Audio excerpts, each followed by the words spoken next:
Memphis loses to Temple 88-81. Jamal Mashburn has 21 on a 4 of 16 shooting night. Perhaps the most, I think, disturbing stat of the night, fellas, was out-rebounded 49-25.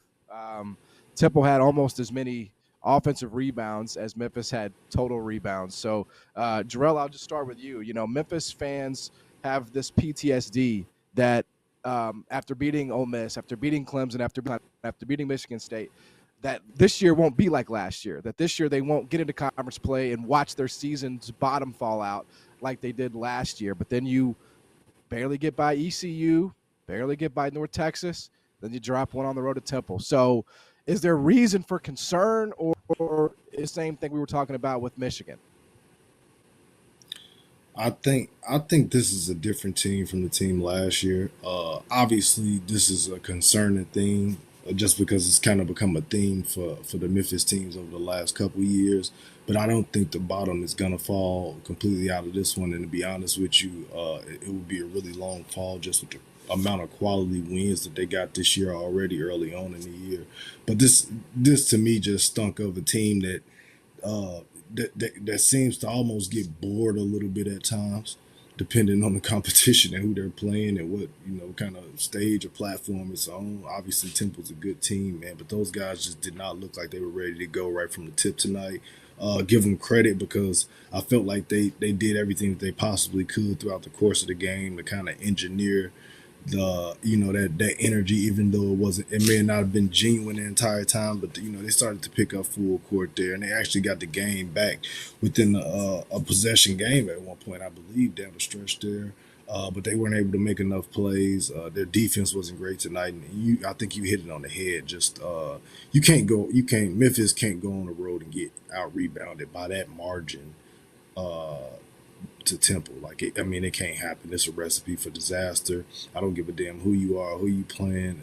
You're not gonna have a good result when you get out rebounded by that much. And the craziest thing I thought, even just speaking of that, because that's one of the things that I circled in my notes, John. But Temple had a 6'4" guard come off of the bench and get 12 rebounds by itself. Yep.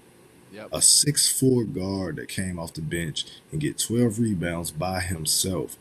And, it was a 50-50 ball. It was an effort thing tonight, to be honest with you. And that's the only excuse for them getting beat up that bad on the glass. But at the same time, I didn't think they were going to go undefeated throughout the conference play.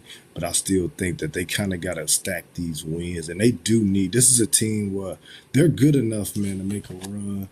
But they need to roll through this conference somewhat. And I'm not saying it's not going to come without some slip-ups. Obviously, like we said, it's hard to win on the road at times regardless of the league. But, man, they need to roll for them to get a decent and favorable seed late in March, man. So I think they kind of need to shore things up. And those guys have just got to be locked in and laser focused going into every game and find a way to recreate the energy regardless of who the opponent is. Mike, I would just come at it, when you have Musa Cisse and you have Dane Danger and you have the talent that Memphis has, is it a skill issue when you get out rebounded like that? Is it a scheme issue? I mean, you tell me, how do you fix that? I'll answer that point just within the broader point that I'm going to make, because Jarrell mentioned the word board, and this is a really great lesson for this particular group. This particular Memphis group to learn. Because when you build a resume like they have, and when you've established yourself as a good team, because I think Memphis is a good team, right? They've established that to this point. Things get harder. They don't get easier when that happens. And so you're not sneaking up on anyone at this point. And when someone says, hey, you're going to get everybody's best shot, right? That's the saying, right? When you're the team that everybody's gunning for in the conference, everybody says you're going to get everybody's best shot. Why do they say that? They say that because the Temples, the Charlottes, the Wichita States, and correct me if I'm wrong, John, likely won't dance. Barring some run in the conference tournament, likely won't dance. Okay, so what happens is, for those teams, the memories are created in conference.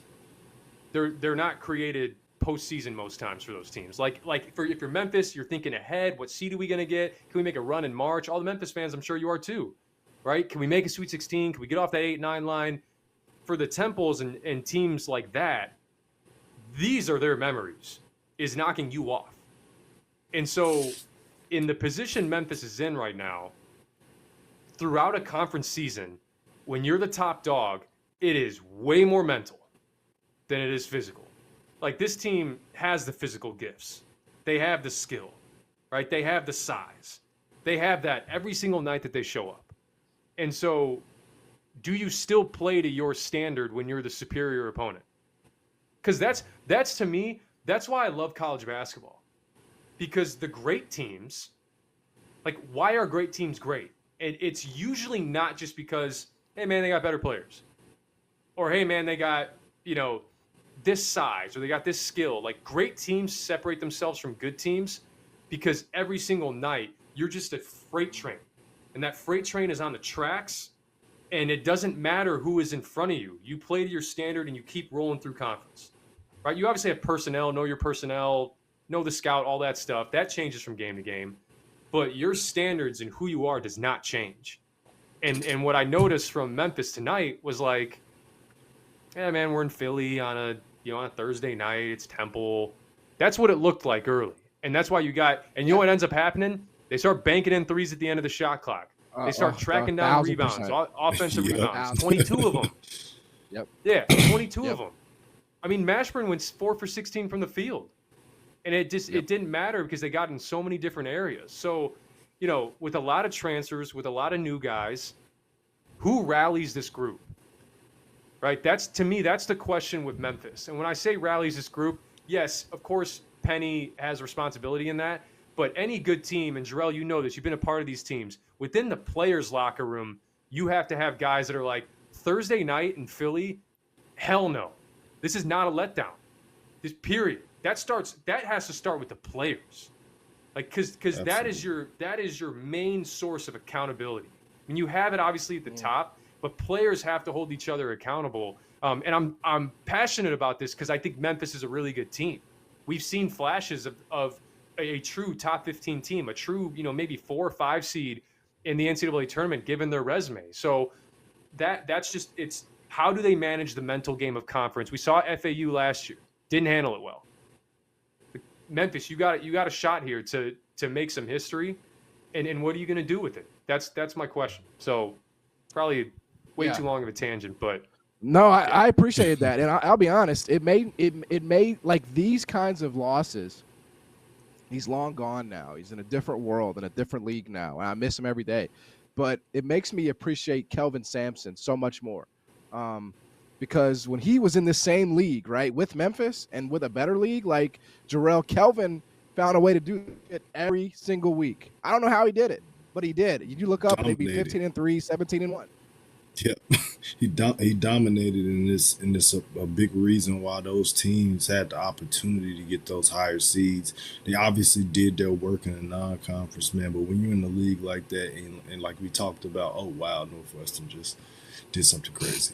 When you're in the league like that, you get opportunity. You don't get as many opportunities to get quality wins, but you are a quality win for everybody, or you're the Super Bowl for a lot of these teams, as we talked to, because a ton of these teams already kind of know they're not going dancing. So you're gonna get everybody's best shot. What can you do? And it's a challenge. It's a challenge, especially with good teams and talented teams, to keep guys on course and keep them focused. But I think you spoke to it perfectly, Mike. It starts in the locker room. It's a little bit of coaches speak, but man, those are the best teams, the ones that police themselves. And to be honest with you, the coaches don't have to say a whole lot about guys being locked in, engaged, ready to go, and knowing what every moment can mean. Because, like, yeah, we understand that it's a road game. It's a Thursday night in Philly, but at the same time, it's an opportunity for y'all to continue to get a little bit more separation for everybody else in that league, and just continue to put little notches on your resume belt as you continue to move toward the postseason and get ready for the tournament. And at the end of the day, what it's also going to do at the end of the season, at the end of the year, and even in conference tournament time, is take some of the pressure off of you guys and make some of those games